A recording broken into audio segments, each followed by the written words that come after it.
주시옵소서. 예수 그리스도의 이름으로 기도드립니다. 아멘. 앞서도 광고 시간에 말씀드렸다시피 오늘은 종려주일입니다.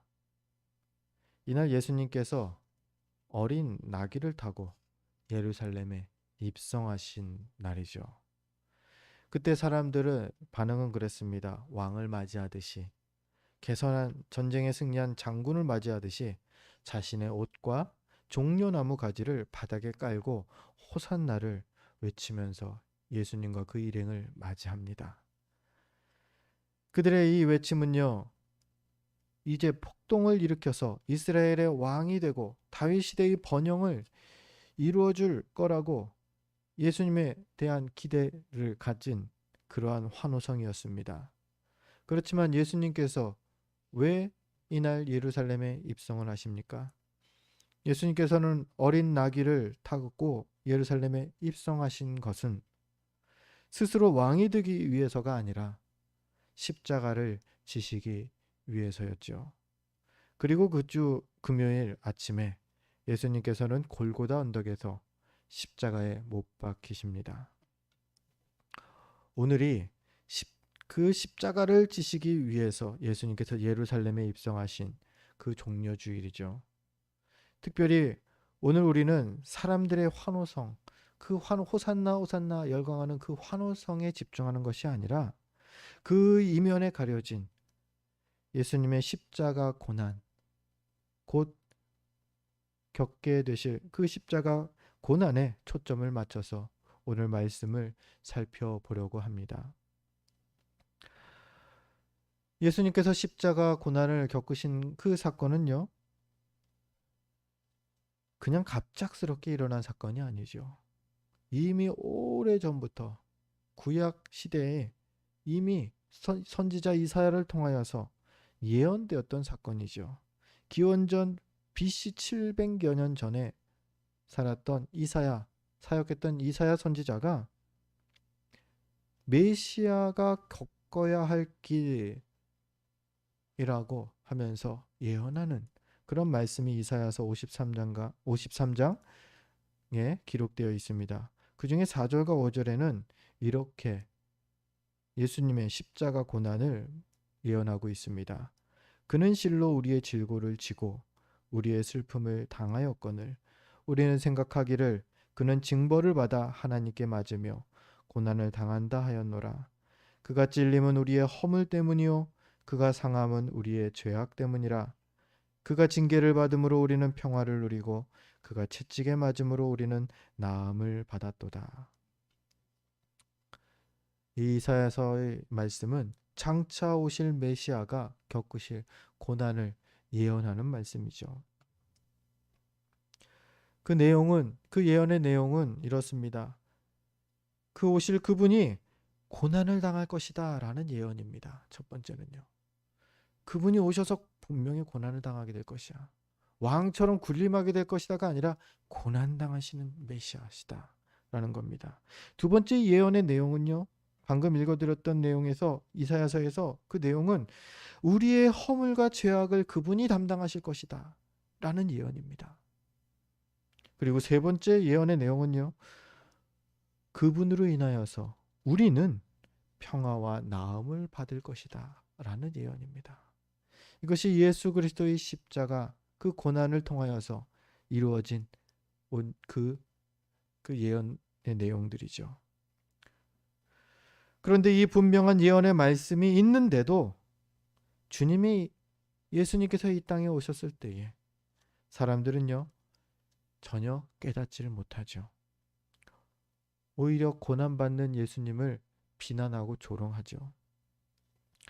심지어는 제자들조차도 깨닫지 못하고요.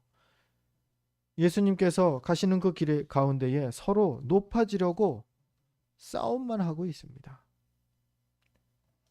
주님은 이러한 제자들을 위해서 자신이 고난받고 죽어야 한다는 사실을 친히 알려주시죠. 무려 4번이나 성경을 보면요. 4번이나 자신이 고난받게 될 것이다라는 것을 알려줍니다. 왜요? 스승이 고난받는다고 도망가서 이제 더 이상 스승과 제자의 관계를 맺지 않겠다. 그럴까 봐. 그렇게 제자들이 연약해서 예수님께서 4번이나 고난을 미리 알려주시죠. 그 4가지 그 고난의 예고를 우리가 살펴보면 볼 텐데요. 첫 번째 예고는 마가복음 8장에 나옵니다. 어느 날 예수님께서 제자들에게 그 대화를 하시는데 제자들에게 물으십니다. 사람들이 나를 누구라 하느냐? 이렇게 물으셔요. 그러니까는 한 제자가 말합니다.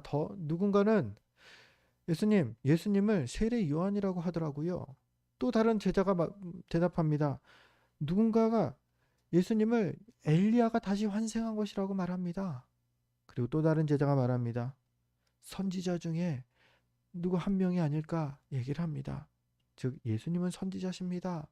라는 고백을 합니다. 그때 예수님께서 제자들에게 다시 묻습니다.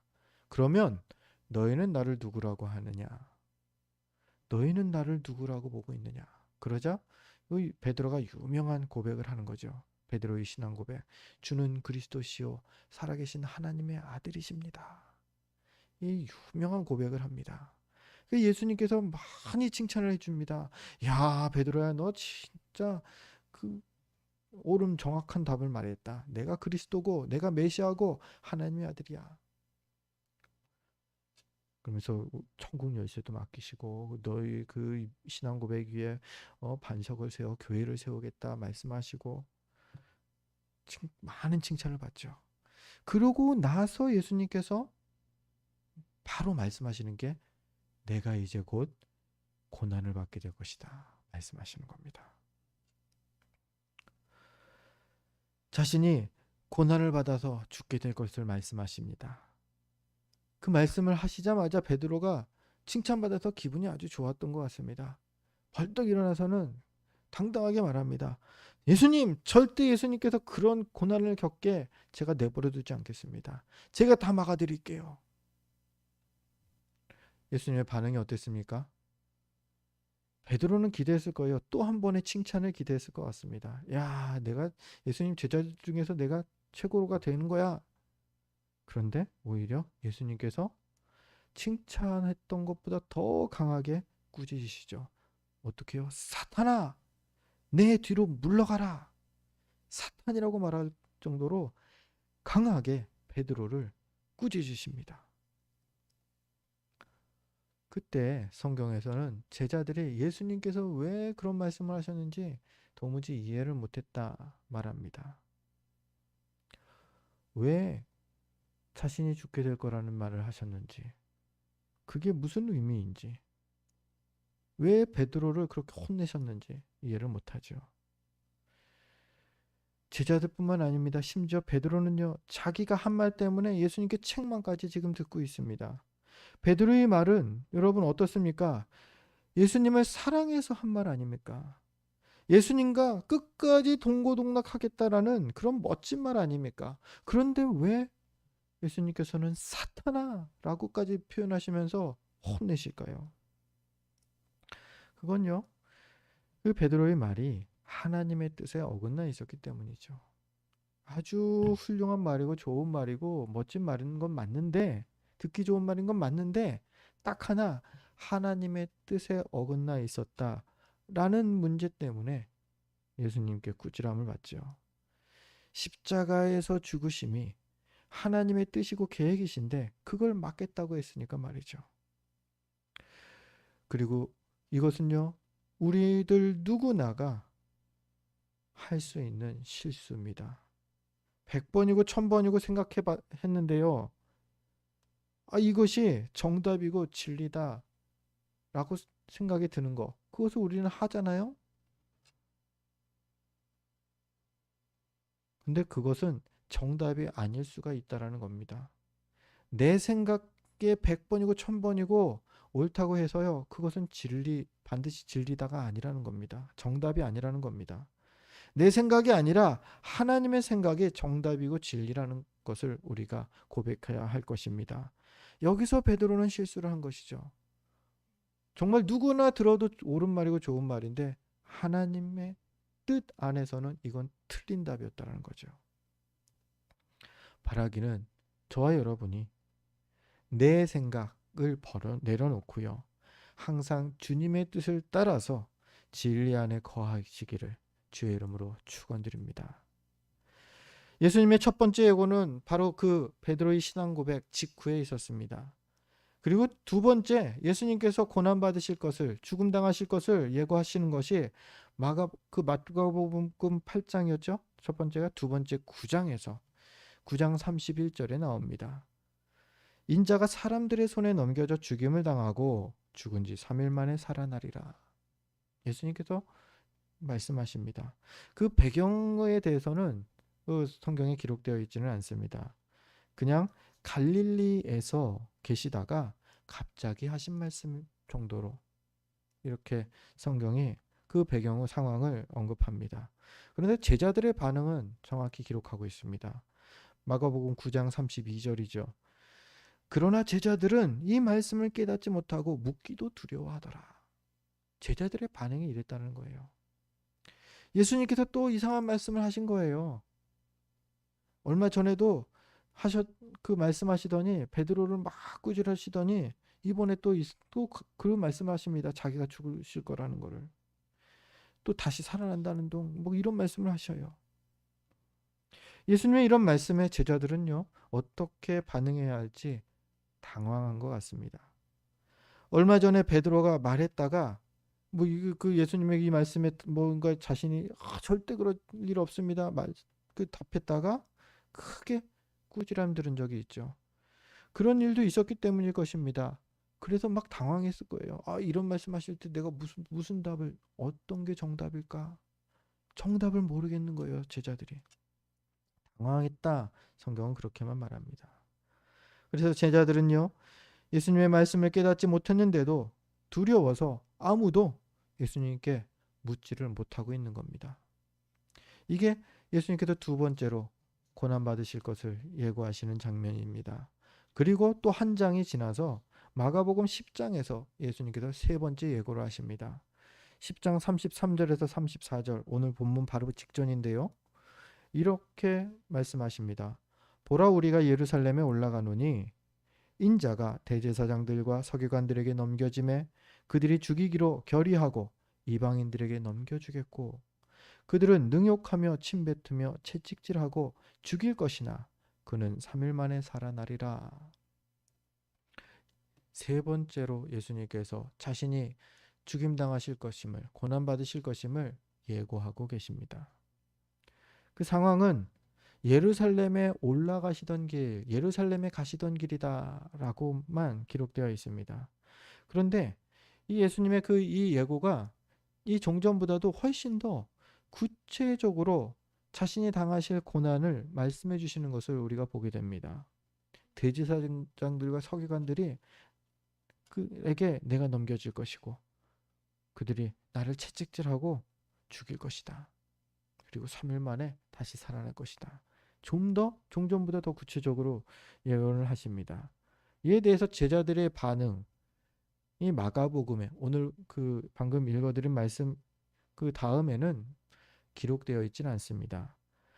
그렇지만 이 같은 내용이 기록되어 있는 누가복음 18장을 보니까 제자들의 반응이 기록되어 있더라고요. 누가복음 18장 34절에서 이렇게 기록되어 있습니다.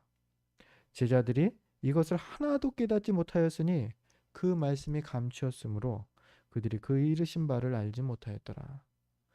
예수님이 자신이 죽겠다, 다시 살아나겠다 말씀하셨는데 하나도 깨닫지 못하고 있다는 겁니다. 첫 번째, 두 번째, 세 번째 다 말이죠.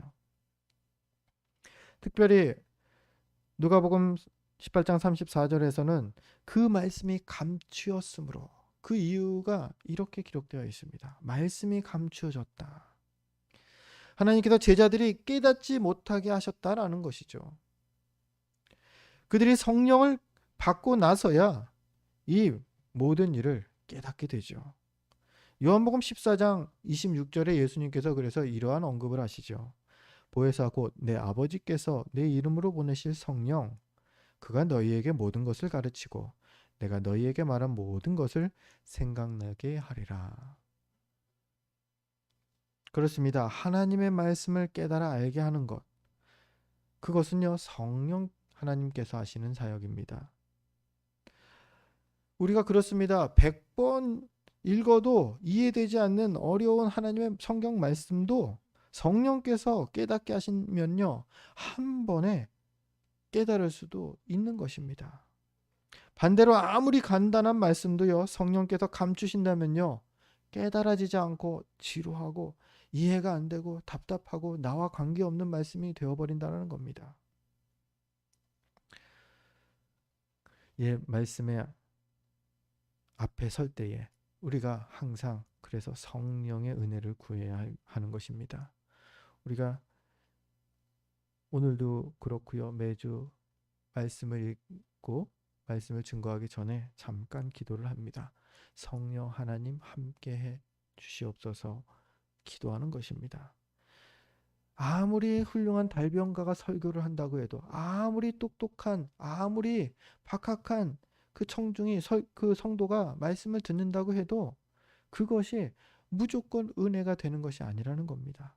성령님께서 우리를 어루만지실 때에, 성령님께서 함께 하실 때에 그 말씀이 나에게 깨달아지고 은혜가 되고 도전이 된다는 것이죠.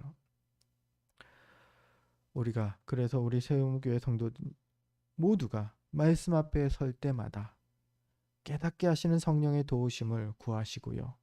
그 도우심을 항상 경험하는 은혜가 있기를 주의 이름으로 축원드립니다. 마지막 이제 네 번째 고난을 예수님께서 예고하시는데요. 그것은요, 마가복음이나 다른 복음서에 기록이 안 되어 있고 마태복음에만 기록이 되어 있었습니다. 십자가에 못 박히시기 전날 밤, 전날 갑자기 예수님께서 하시는 말씀입니다. 마태복음 26장 2절에 이렇게 기록되어 있습니다. 너희가 아는 바와 같이 이틀이 지나면 유월절이라 인자가 십자가에 못 박히기 위하여 팔리리라. 이제 날짜를 더 명확히 말씀하시는 거예요. 아예 정말 구체적으로 말씀하십니다. 정확한 시간, 유월절 전에 정확한 처형 방법, 십자가에서 또 어떻게 예수님께서 간다고요? 팔린다. 팔려서 내가 십자가에 처형당할 것이야 라는 사실까지 조목조목 세세하게 예수님께서 제자들에게 예고하시는 것이 이 네 번째 예고입니다. 이 말은 무슨 말입니까? 이 모든 사실을 예수님께서는 처음부터 이미 다 알고 계셨다라는 거죠. 참 그렇습니다. 매를 맞는데요. 이게 뭐 주사를 맞는 것도 그렇죠. 내가 지금 맞고 있다라는 것을 막 눈으로 쳐다보면서 맞으려고 하면 너무 불안해요. 알고서 맞으면 더 아프더라고요. 매도 먼저 맞는 게 낫다라는 거는 그냥 모르는 사이에 그냥 때리세요. 그냥 맞겠습니다. 그게 낫다라는 거예요. 예수님의 이 십자가 고난은요, 알고 맞는 주사 같은, 알고 맞는 매 같은 그런 것이었다는 거죠. 이미 그 고난이 어떤 것인지를 아는데 그 고난을 받아야 한다는 것입니다. 근데 예수님은 이 모든 것을 다 아셨지만 반대로 이렇게 많이 예수님께서 구약에서부터 다 예언되어 있고 알려주셨는데 제자들은요, 전혀 깨닫지 못하고 있었다라는 겁니다. 그게 오늘 본문에서 잘 나타나고 있습니다. 시간을 좀 거슬러 올라갑니다. 세 번째 예수님께서 예고하신 직후로 성경에서는 순서에 나오죠. 야고보와 요한, 그 세베대의 두 아들이 등장합니다. 그들이 그 예수님 앞에 나와서 무엇이라고 합니까? 예수님, 예수님께서 십자가에 못 박혀 죽으십니까? 저희도 그 길을 따라가겠습니다. 가 아니라 예수님, 예수님께서 왕이 되실 거잖아요. 왕이 되실 때에 그 나라에서 우리를 예수님의 한 명은 우편에, 한 명은 좌편에 서게 해주세요. 뭐죠? 로비를 하는 거예요, 예수님한테. 뭐 조선시대로 따지면 뭐 우의정과 좌의정 자리를 좀 저희한테 좀 주세요. 예, 다른 제자들보다도 우리가 더 좀 예수님 좀 더 예뻐해 주세요. 이런 얘기를 하는 것이죠. 그에 대해서 예수님의 가르침은 45절 마지막 절에 나옵니다. 우리 45절 말씀은 함께 읽어보려고 합니다. 우리 마가복음 10장 45절 말씀 함께 읽겠습니다. 인자가 온 것은 섬김을 받으려 함이 아니라 도리어 섬기려 하고 자기 목숨을 많은 사람의 대속물로 주려 함이니라. 아멘. 이 말씀은요, 직전에 예고하셨다시피 십자가에서 자신이 죽으실 것임을 암시하는 말씀이죠. 내가 온 건 왕이 되어서 섬김을 받으려고 한 게 아니라 많은 사람의 대속물, 너희들의 죄를 대신 사해줄 속죄의 제물로 온 것이야 라는 말씀입니다. 모든 것을 명확히 아셨던 예수님과는 다르게 제자들은 아무것도 몰랐다라는 겁니다. 그냥 무턱대고 예수님은 높은 사람이 될 것이야. 그러면 그 제자들인 우리는 그보다 그 예수님을 따라서 같이 높아지겠지. 이 정도를 기대했다라는 겁니다. 당시 그 십자가는요, 로마 법정 최고형이었습니다. 극악한 죄인에게 선고되는 처형 틀이었습니다. 어느 그 역사적인 기록에는 로마 그 시대에 이 십자가형을 공식적으로 뭐 전쟁으로 인하여 뭐 장소에서 전쟁터에서 일어나는 것들을 빼고서 공식적으로 처형으로 십자가형을 받은 이가 100명이 안 됐다고 합니다. 로마의 오랜 역사 가운데에 90몇 명이었다고 해요.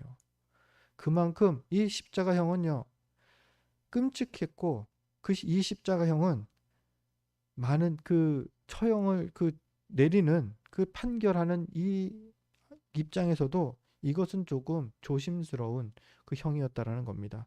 그만큼 끔찍한 형벌이었다는 의미죠. 그 이유를 이번 그 말씀을 준비하면서 좀 더 알게 됐습니다. 십자가형을 우리가 생각하다시피 십자가에 그냥 못 박고 죽는 것, 그게 십자가형이 끝이 아니더라고요. 십자가형의 시작은 그 전날 채찍질로부터 시작됩니다. 예수님께서 십자가 그 가시관을 쓰시고 채찍을 맞으신 것을 다들 아실 겁니다. 그게 십자가형의 시작입니다. 십자가형은 채찍으로 그 39대를 맞게 되는데요. 그 채찍 자체가 로마에는 두 종류가 있었다라고 합니다. 첫 하나의 종류는 그냥 아프라고 때리는 채찍이 있고요. 두 번째는 죽으라고 때리는 채찍이 있다고 합니다. 채찍의 그 끝에 그 날카로운 것들을 이렇게 붙여놓는 거예요. 그리고 그걸 탁 쳐서 잡아당기면 살점이 떨어지고 그 상처가 이게 크게 벌어지는 그러한 채찍이었다는 겁니다. 이 십자가형은요, 그 두 번째 채찍, 그 채찍을 맞은 그 전날 맞고 거의 반 죽은 상태의 그 사람을 그 십자가에 못 박아서 죽게 하는 그 형이었다라는 겁니다. 이게 왜 끔찍하냐면요, 죽는데 오래 걸려요. 차라리 절 죽여주세요 할 정도로 그냥 빨리 그냥 하는 게 그 인도주의적인 차원에서는 좋은데 그러지 않았다는 겁니다. 다른 처형에 비해서 죽기 전까지 그 고통이 아주 심했다라는 겁니다. 그래서 이 십자가형이 그렇게 많이 되어지지 않은 형이었다는 거죠. 예수님께서 이 십자가형을 받으신 거죠. 이 고난을 겪으신 거죠. 그렇다고 예수님께서 죄인이시기 때문에, 극악한 죄인이시기 때문에 십자가형을 받으셨습니까? 아니죠. 오히려 아무 죄가 없으신 창조주 하나님께서 많은 사람의 대속물로 십자가 고난을 감당하신 것입니다. 이 십자가 고난에서 우린 하나님께서 우리에게 전하시는 세 가지 메시지를 발견하게 됩니다. 첫 번째, 이 십자가 고난에서 우리가 발견할 수 있는 메시지는요, 사랑입니다. 하나님의 사랑입니다. 로마서 5장 8절 주보에 기록해 놨는데요. 로마서 5장 8절 말씀을 우리 함께 읽겠습니다. 우리가 아직 죄인 되었을 때에 그리스도께서 우리를 위하여 죽으심으로 하나님께서 우리에게 대한 자기의 사랑을 확증하셨느니라. 아멘. 십자가 고난은요, 하나님께서 우리를 사랑하신다라는 그 사랑의 그 메시지가 담겨 있다라는 겁니다. 근데 정확히 그 로마서 5장 8절은 누구를 사랑하신다고요? 우리가 아직 죄인 되었던 때, 죄인 되었던 우리, 의롭게 된 우리가 아니라요, 이미 의롭게 된 우리가 아니라 죄인이었던 우리의 모습, 사랑받을 자격이 없던 그때의 그 존재인 나를 사랑하셨다라는 겁니다. 그러한 죄인된 우리를 얼마나 사랑하셨다고요? 죽을 만큼, 우리를 위하여 죽으시기까지 할 만큼 사랑하셨다라는 겁니다. 어떻게요? 그 사랑을 증명하시면서 사랑해 주십니다. 십자가 고난을 그냥 직접 감당하시는 겁니다. 너희가 이만큼만 하면 내가 널 더 사랑해 줄게가 아니라, 내가 너를 사랑하는 것을, 내가 죽을 만큼 사랑한다는 것을, 그 사랑이 크다는 것을 내가 이렇게 보여주겠다 하시는 게 십자가시라는 거죠. 의심 많은 사람들 보통 뭐라고 합니까? 내가 이렇게 해줄게 하면 진짜야? 진짜? 정말? 정말?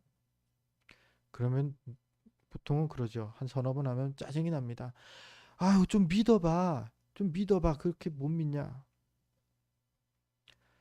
근데 주님께서는요, 주님, 정말 저를 사랑하시는 거 맞아요? 진짜요? 정말이에요? 진짜요?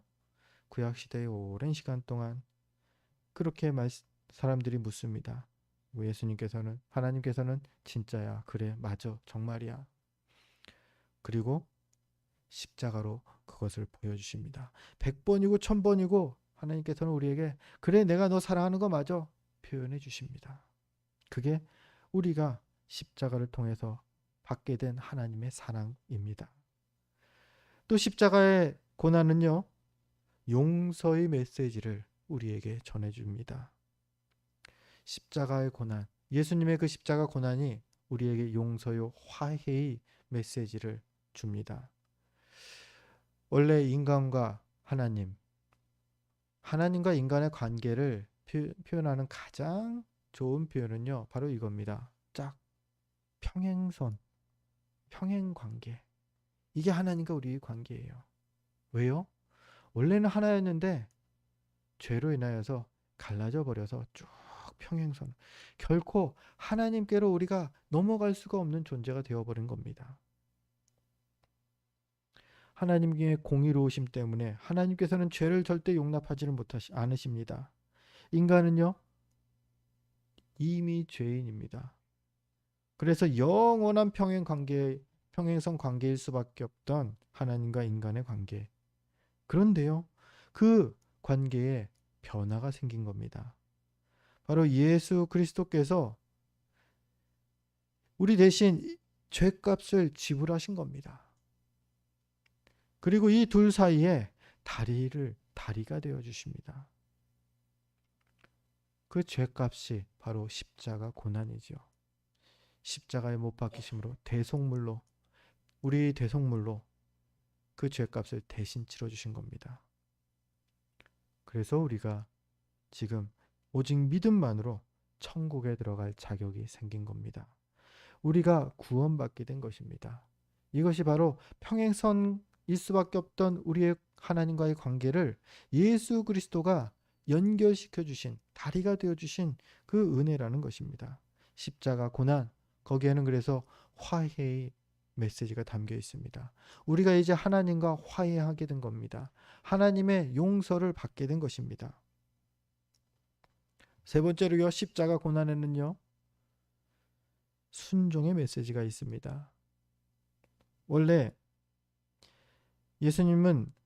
예수 그리스도 성자 하나님은 성부 하나님과 동등한 권세와 영광을 소유한 분이십니다. 그런데요, 성부 하나님께 순종하셔서 그 모든 권세와 능력, 영광을 다 내려놓으시고 피조물로 이 땅에 오십니다. 성부 하나님께 순종하시는 것이죠. 그 순종의 모습이 가장 그 최고 정점에 달했을 때가 바로 겟세마네 기도하시는 장면입니다. 예수님께서 십자가에 못 박히시기 전날 겟세마네 동산에 올라가셔서 기도하실 때에 이렇게 기도하십니다. 아버지여, 이 잔을 내게서 옮기옵소서. 그러나 나의 원대로 마옵시고 아버지의 뜻대로 되기를 원하나이다. 내 뜻, 내가 원하는 내 바람은 그것인데, 그러나 내 뜻대로는 하지 마셔. 내 뜻이 옳은 게 아니라 아버지의 뜻이 옳음을 내가 알기 때문입니다. 예수님의 그 고백인 것이죠. 순종의 기도를 드립니다.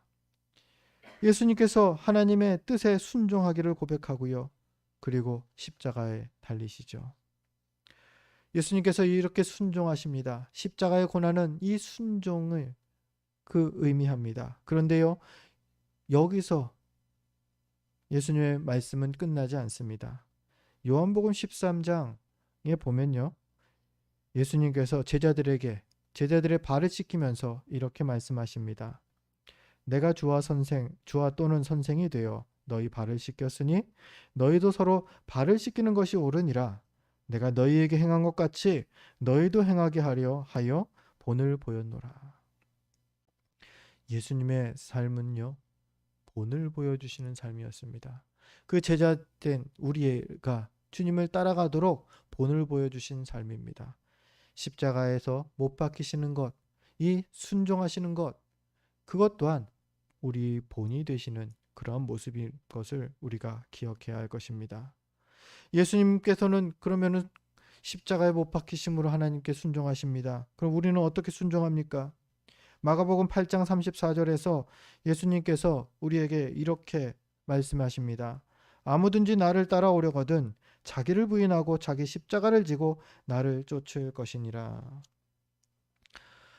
예수님을 따라 우리가 순종하는 삶을 사는 것은요, 자기를 부인하는 것입니다. 내 생각, 내 의지, 내 계획, 내 목적, 그것을 부인하고 두 번째로 무엇을 하라고요? 자기 십자가를 지고 주님을 따르는 것입니다. 나의 십자가를 지고 따르는 것입니다. 이 십자가가 진짜 나무로 만든 십자가가 아닌 것을 우리는 다 압니다. 고난의 십자가, 십자가의 고난, 내게 닥칠 고난은 어떤 고난인지 모르지만 예수를 믿음으로 인하여서 받게 될 그 고난까지도 다 감수하겠습니다라는 그 결단, 그 고백이 있는 그 길이 바로 성도 그리스도인의 길이라는 것입니다. 예수님의 가시는 그 길은 이러한 고난의 길이었습니다. 그 예수님께서는 친히 이 본을 보이신 것입니다. 그리고 그 본을 보이신 대로 우리에게도 이 순종의 길을 갈 것을 요구하고 계십니다. 이 말씀을 정리합니다. 주님께서 친히 걸어가신 길, 바로 십자가의 길입니다. 그 길은요, 절대 평탄한 길은 아니었습니다. 조롱과 슬픔이 있는 길이었고요. 고통과 죽음이 있는 길이었습니다. 그 십자가 고난의 길을 우리 주님께서는 그렇지만 묵묵히 걸어가셨습니다. 밤새 끔찍한 채찍에 맞으셔서 아무 힘도 남아있지 않으셨을 텐데 그 무거운 십자가를 지고 골고다 언덕길을 끝까지 걸어가십니다. 그리고 그 십자가로 우리의 죄값을 대신 지불하셨습니다. 여러분, 다른 누구의 죄가 아닙니다. 바로 나의 죄를 위해서 예수님께서 그 십자가 고난을 감당하신 것입니다. 이제 내일부터는요, 한 주 동안 우리는 고난 주간으로 지키게 됩니다. 여러분, 그리스도의 십자가를 함께 지지 않으시겠습니까? 시간을 내서요, 주님의 십자가 고난을 더 묵상하는 것, 그것이 우리가 그리스도의 십자가를 동참하는 그 길입니다. 특별 새벽 기도회가 있습니다. 여러분, 시간이 되신다면요, 꼭 참여하십시오. 예수님께서 십자가상에서 이제 이 십자가 못 박히셔서 7번 말씀하십니다. 가상칠언이라고 말하는데요. 우리 예수님께서 십자가에 못 박히셔서 하셨던 7번의 말씀을 우리가 월요일부터 토요일까지 함께 묵상하려고 합니다. 만약에 특별 새벽기도에 새벽기도에 참여하기가 어렵다, 힘든 상황이다. 그렇다면요, 차선책으로는 주보에 그래서 가상칠언의 말씀을 올려놨습니다. 새벽기도 때 이 말씀을 그 말씀을 읽으시고 묵상하시기 바랍니다. 예수 그리스도의 십자가를 묵상하는 겁니다. 십자가가 없으면요, 십자가는요 세상 사람들이 미련한 것이라고 말하지만요 우리에게는 분명한 능력임을 고백하시기 바랍니다. 그렇게 이번 한 주간 그리스도의 십자가 고난에 담긴 의미를 더 깊이 깨닫게 되는 은혜가 있으시길 바랍니다. 그리고 그렇게 십자가로 어제보다 더 가까이 나아가는 저와 여러분이 되시기를 주의 이름으로 축원드립니다. 기도하겠습니다. 거룩하신 아버지 하나님,